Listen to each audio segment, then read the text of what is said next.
It's been a long, hot summer of political protest, from London to Moscow to Paris to Hong Kong. Are we back in 1968, or is it just the amplification of the social media age? We asked two of the most celebrated activists of the last generation, Peter Tatchell, Medea Benjamin, to find out what exactly is going on. And we take a look at the growing number of demonstrations for Scottish independence. Do these peaceful marches have the ability to change hearts and minds and make a difference? Join us on the Alex Salmond Show, on air and online.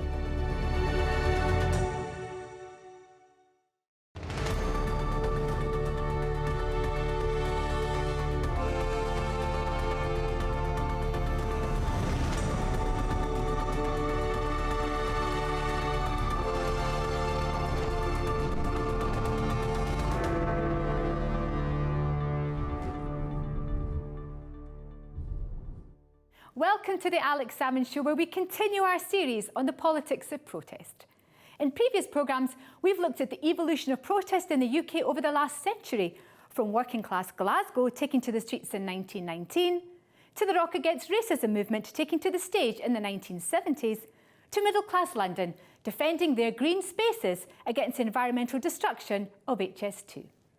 In this show, we continue our theme against the background of a hot summer of mass demonstrations in London on the climate emergency, in Moscow over local elections, in Paris with the Gilets jaunes, and now the wave of protest in Hong Kong. We asked Peter Tatchell, the most famous human rights campaigner in the UK of the last generation, to reflect on his most effective campaigns and whether single issue and single-minded protest can still move the needle of political debate.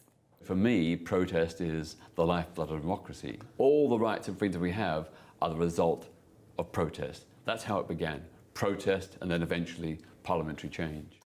We asked Medea Benjamin, the celebrated American political activist, what exactly is going on today.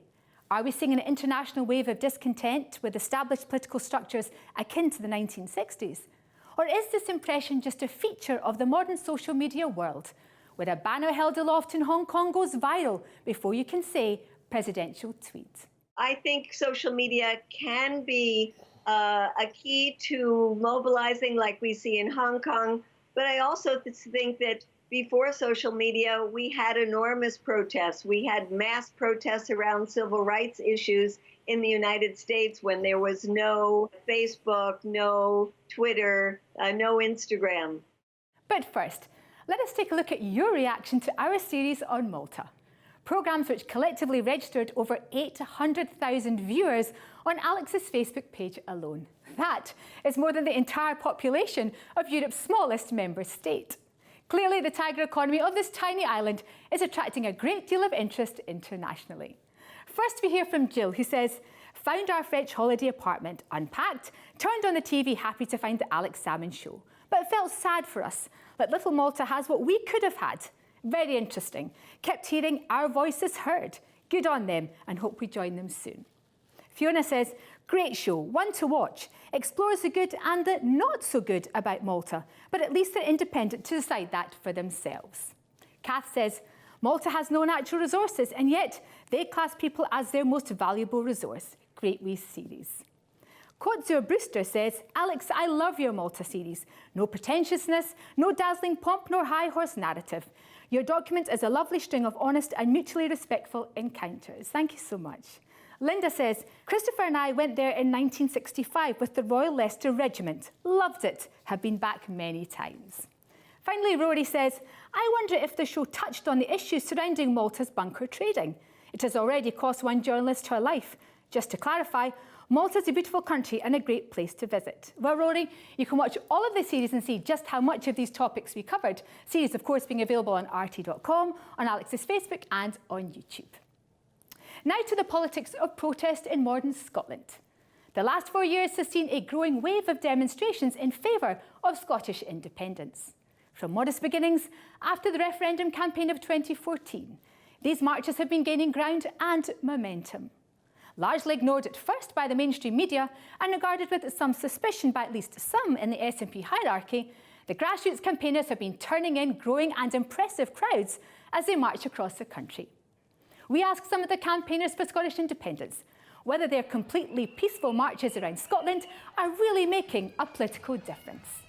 Alex turns first to the organisers of the latest march in Aberdeen just last Saturday, and then to some of the people who were instrumental in organising the early marches, and also to the organisation who have live-streamed every event, forcing their presence onto the political agenda. I'm now joined from the Granite City in Aberdeen by Theresa Duffus, one of the organisers of the Aberdeen March last weekend. Now, these marches have been taking place right round Scotland. They've been gathering strength, gathering numbers, gathering momentum. But do marches like that really make a difference? I mean, even the biggest march of 100,000 people in Edinburgh, somebody might say, well, that's 5 million plus people in Scotland not turning up at the march. Do these marches make a difference? They absolutely do. They show our cause to be a normal, self-governing country in a very positive light. We meet up, we exchange information, ideas, the behaviour's impeccable, and the amount of people that you see, oh, this is my first march, or I'd love to go, but maybe marching's not my thing, but these people, they partake in street stalls, deliver leaflets, etc. So there's a wider range of ways that these groups throughout Scotland are growing, mushrooming and connecting. Now, in this summer of protest that we've seen across the world, there have been lots of arrests in Paris, in London, in Moscow, in Hong Kong. The Scottish marches seem to pass without incident or arrest or anything. Why is that, Theresa? I think because our vision for Scotland is for a better place, another Scotland's possible.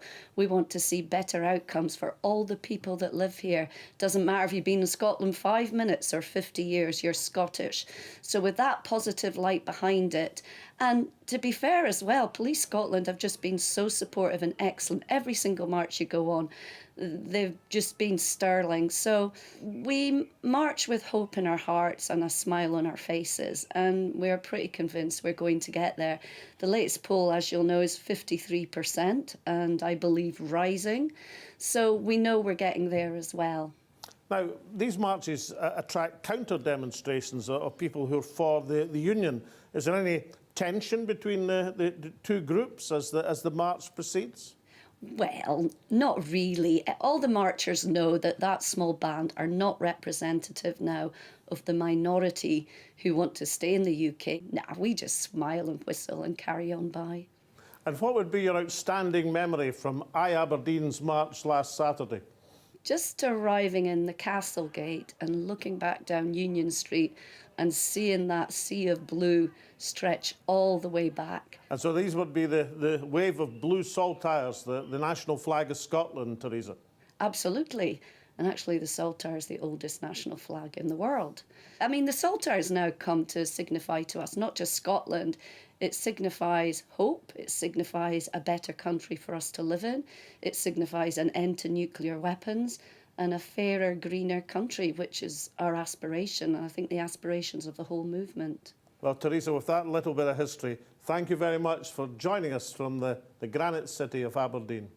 It's a pleasure, Alex. Thank you. Well, that's the most recent independence march in Scotland's northern city of Aberdeen.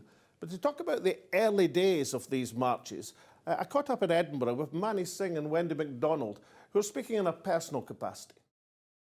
Well, on this lovely sunny day in Edinburgh, I'm delighted to be joined by Manny Singh and by Wendy MacDonald. Now, can I ask you first, when you started this campaign of demonstrations, I mean, how many folk turned up to your first march? Well, our first march, about 100 people showed up, and it was, it was quite disheartening, but when people started mocking us and laughing at us that we wouldn't make any impact, the marches were a waste of time, nobody cared, That was right after 2014 defeat. We had over 100,000 people, and the queue was queued all the way down here. So this is where you had your big Edinburgh march last year. So you're all the way from here to where? Yeah, from Johnston Tez all the way down to the Haymarket, So that's where the queue was. Folk trying to go out the station. And that's the day the Royal Mile got renamed the Independence Mile, So it's a fantastic day. So Wendy MacDonald, what's your impression of your memories of these early marches? My early memories was it was 100 people, and you could shout back to someone at the back and you could answer them back. It was so small compared to today. Over 100,000 in Edinburgh is were saying there about Edinburgh, fantastic. So you can stand at the back of your march saying, "Hi Jimmy, I can't see at the front." Aye, have you got a drink of ginger there and pass something up? It was that easy. Now, trying to spot somebody you know in a march is virtually impossible. The marches itself, they make people think, you know, the mainstream media paint us as a minority, but it shows that we're not a minority, we're a big force, and it shows that we're one people fighting for one cause. So Wendy, when you got here last year and you suddenly realised, my goodness, there's going to be 100,000 folk here, what was your thoughts then? Well, I live streamed the march at the front, and when I was coming down the Royal Mile, I could see all the flags, and I didn't have the full impact of how many's there because I'm at the front, but it's really heartwarming seeing everybody coming together as one, marching for the one cause. But you're not just going for the big numbers, are you, Wendy, just now? Because you're taking your marches all around the country. You're taking the marches to the people instead of the people to the marches. What we're finding, where a lot of people were contacting us asking, could we come to Perth, could we come to Campbelltown? So we looked into it, and we would like to just spread ourselves all around the country, because without us, it would look as if we went back in the box. We've managed to have one of the biggest marches Scotland's ever seen in its history, and that was Edinburgh itself, so we're doing tremendously good. So you've had this momentum gathering behind the marches, but you know, is that in itself enough? I mean, you know, obviously your objective is not just to keep having ever bigger and bigger marches. You're trying to have a wider political impact. What evidence can you point to, Manny Singh, that you're having that percussion effect on the population? We're getting people talking about independence again. As Wendy touched on earlier on, as we went to Dumfries, it was 10,000 people. Now that's a hard Tory area. 10,000 in Dumfries is a big number, and one of the biggest things we've seen was businesses coming out and smiling, because we're a welcoming march. You know, it's not hatred compared to other marches that take place in Scotland that are stuck in the Stone Age, but it's welcoming, and people want to be part of that. Something new, a new Scotland, a new Scotland that everyone's welcome. Well, now by the miracle of television, I now have a couple of Alex Salmond quakes. So to you, Wendy. That's brilliant, thank you very much. Thanking you. Manny. Thank you very much. Now, having spoken to some of the independence campaigners, I now turn to the organisation which has live streamed every single one of these marches. Kevin Gibney from Independence Live, welcome to the Alex Salmond Show. Hi Alex, pleasure to be on. You must have seen these marches growing in number. I mean, you know, when you started covering them, were it like two people in a dug, or what was happening? Yeah, I remember the first march. I don't think we actually live streamed that. That was it was just raining. There was maybe about 200-300 people in Glasgow. I remember a fellow going along in his wheelchair and the rain pouring down, and it was a typical, I don't know, Glasgow summer day. So was that your aim? Because initially, at least, the marches were being ignored or mocked by the mainstream media. Was Independence Live a response to that, to get the message across? It's interesting. You know, live streaming is a great way to bypass the mainstream media. Anybody can do it with a mobile phone in their hand. If anybody's interested, get in contact with us, and we'll show you how to do it for your group, you know. So given the success in these live broadcasts by mobile phone or by other means from across the country, are you going to move into other media outlets now? Well, we've got a new platform for getting information out about Scottish independence, etc. And that is, we've started IndieLive.radio. So that's been going since this year. It's still soft launch. We're still trying to get more people to do content for us, but you know, it's quite exciting. And we can run our radio through live streams and stuff. So it's quite an interesting mesh of technologies, and it's all good. Loving it. Kevin, thank you for appearing on this mainstream media, the Alex Salmond Show. Not a problem. Not a problem. You're all good. Thank you, Kevin. Thank you. Join us after the break when Alex interviews two of the most celebrated political activists of recent years from both sides of the Atlantic. Welcome back. To discuss the effectiveness of political protest, Alex turns first to veteran campaigner for human rights, Peter Tatchell, the master of the one-person protest from Red Square in Moscow to the pulpit of Canterbury Cathedral. Peter Tatchell first came to public prominence as the unsuccessful Labour Party candidate in the Bermondsey by-election, one of the most bruising contests of the 20th century. For the last 40 years, he has continued to hit the headlines as one of the most courageous campaigners for human rights in general and LGBT rights in particular. In this series, we've looked at the politics of protest throughout the last century, and in recent years, some of the great campaigns from Rock Against Racism in the 1970s onwards. I now interview somebody who's been involved in many of these campaigns, but also has specialised as a courageous, single-person human rights campaigner. Delighted to be joined by Peter Tatchell. Peter, welcome back to the Alex Salmond Show. Glad to join you again.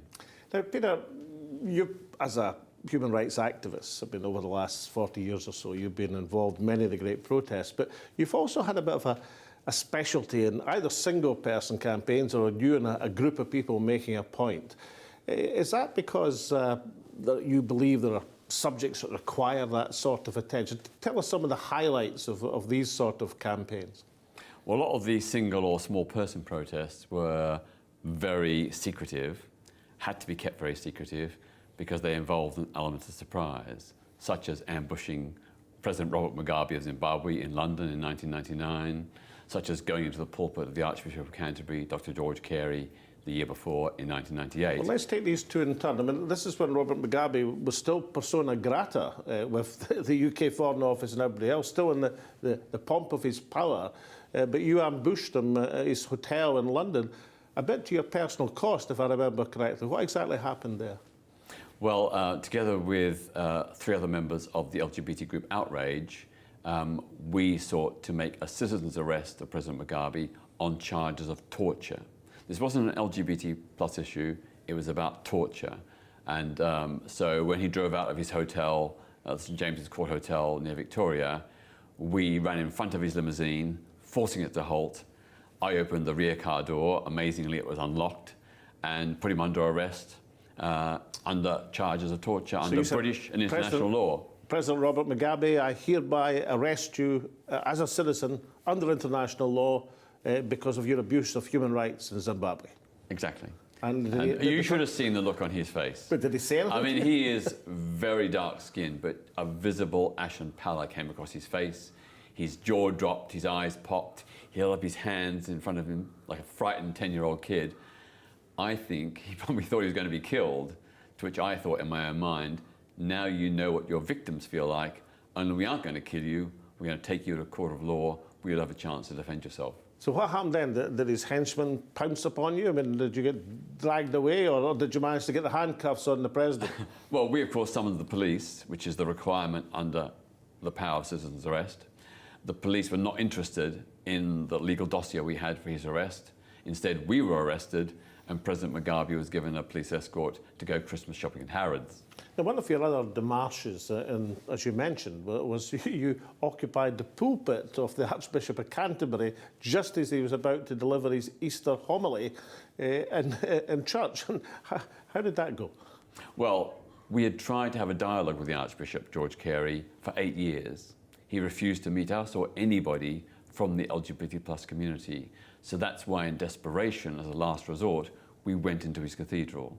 And all we did was walk up into the pulpit, and we held up placards highlighting the anti-gay laws that he was supporting, like the right of, he said, employers should, in certain circumstances, have the right to sack someone from that because they were gay. There should be no legal recognition of same-sex relationships, that same-sex couples are unfit to foster or adopt children, etc. And then I simply delivered an alternative sermon, which was along the lines of, discrimination is not a Christian value. For which you were described, if I remember right, in the LGBT community as St. Peter, were you not? I think some did, yes. But the upshot was that I was arrested and eventually charged under the Ecclesiastical Courts Jurisdiction Act of 1860, formerly part of the Brawling Act of 1551. And under that law, it's illegal to interrupt a minister of religion in a place of worship. The Archbishop was so embarrassed when it got out that we only did this after he refused to meet us for 8 years, that he did eventually meet with the lesbian and gay Christian movement. He did dramatically reduce his lobbying of members of Parliament to oppose gay equality, and he did prompt other bishops in the church to speak out in favour of LGBT rights. So it had a very positive impact. So 20 years on with LGBT rights, certainly in terms of marriage, recognised in the UK, with the exception thus far of Northern Ireland. Again, looking back, people would say, well, maybe that protest had a more than a bit going for it, because what seemed a protest worthy of prosecution at the time now is the accepted law of most of this land. Well, that's right. When I look back, when I began in 1967 at the age of 15, there were so many things that seemed insurmountable odds, like apartheid was in full swing and people thought it would never change, but it did, thanks to the contribution of millions of people in South Africa and worldwide. You think about Margaret Thatcher's poll tax. She said it was not negotiable. There was going to be no rowing back on the poll tax, but eventually, because of the mass protests, she did recant, and the poll tax is now history. So for me, protest is the lifeblood of democracy. All the rights and freedoms we have are the result of protest. That's how it began. Protest, and then eventually parliamentary change. Now, of course, through your campaigning career over these decades, you've been largely associated with LGBT equality and campaigns.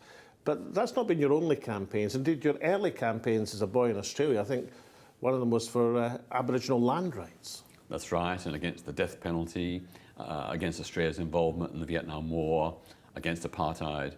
Yeah, I'm a multiversed campaigner, and for me, I believe in the principle of universal human rights for everyone, regardless of who they are. But nowadays, I mean, a Tatchell protest, I mean, if you think about the protest in the World Cup in Moscow, I think, I mean, that was immediate news within seconds round the globe. So the modern technology must have made the protests easier, facilitated protests. Yeah, much easier to organise, much easier to mobilise large numbers of people, because social media provides such a ready, instant access. Peter Tatchell, as we say in Scotland, lang may your lum reek, and long may you continue your protests. Thank you very much. Thank you. To put this summer of political protest into context, Alex turned to Medea Benjamin, the American political activist, co-founder of Code Pink and the fair trade advocacy group Global Exchange. Medea Benjamin, co-founder of Code Pink, welcome to the Alex Salmond Show. Nice to be on with you, Alex. Now, Medea, this summer we've seen the Extinction Rebellion in London. We've seen the protests in Moscow about elections, the Gilets jaunes in France, the spectacular protests in Hong Kong in recent weeks. Are we living through an age of protest? Are we back in 1968? Or is it just the social media amplifying everything that's happening across the world? I think the protests around the climate are new and are global and are huge and are only going to grow, as this is a planetary issue that affects us all. But then in some other areas, I think we're seeing less. For example, we saw in the Middle East all of the uprisings around the Arab Spring, and that spread from one country to another. But now that it looks like the results of those were not so positive, I think that's put a damper on some other protests in the Middle East, for example. So I think we're constantly seeing ups and downs in protests, but around the climate, this is enormous and will only grow. Medea Benjamin, you're one of America's most celebrated activists across a range of causes in human rights.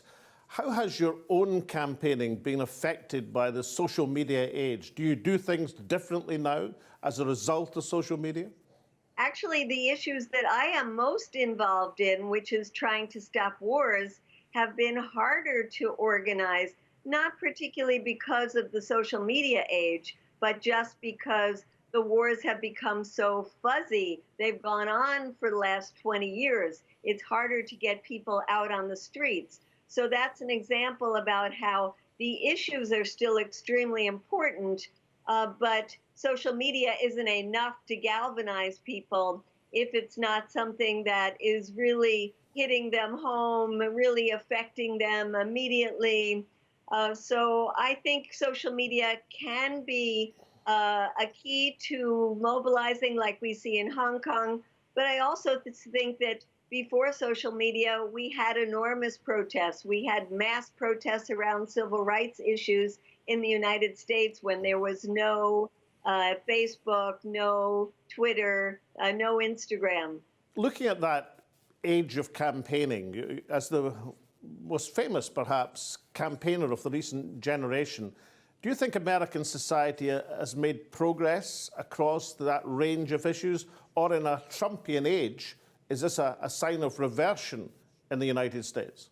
Well, certainly we've made progress over the years, and we are making progress on forcing our government to deal with some issues like getting us out of the wars we've been in for 20 years, or issues around the police brutality, racism issues. But they have, in the age of Trump, there are so many issues. We have the crisis of immigration on our borders.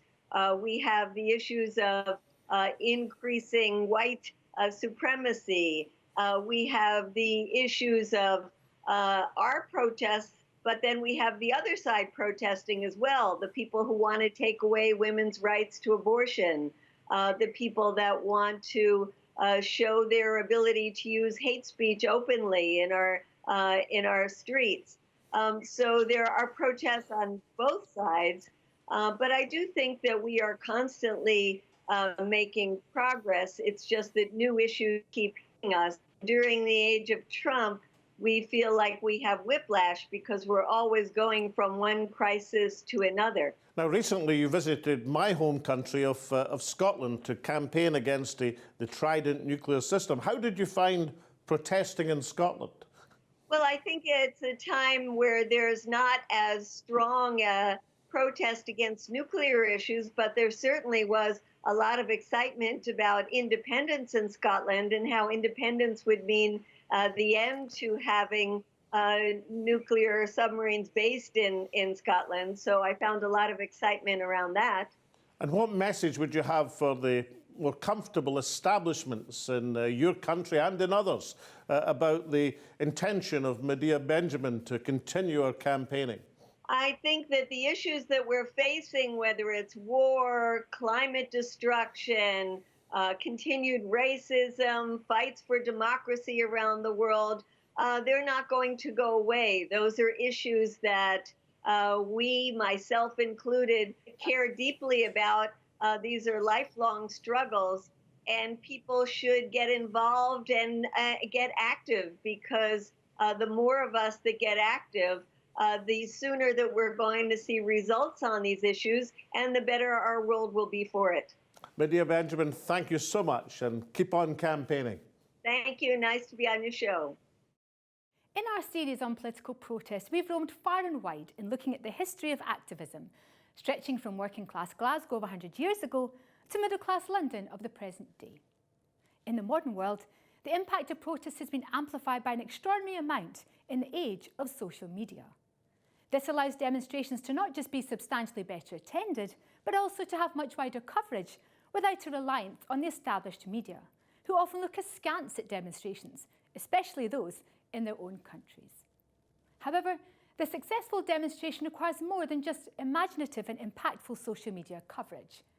It requires a cause that people are prepared to believe in, often at substantial personal cost.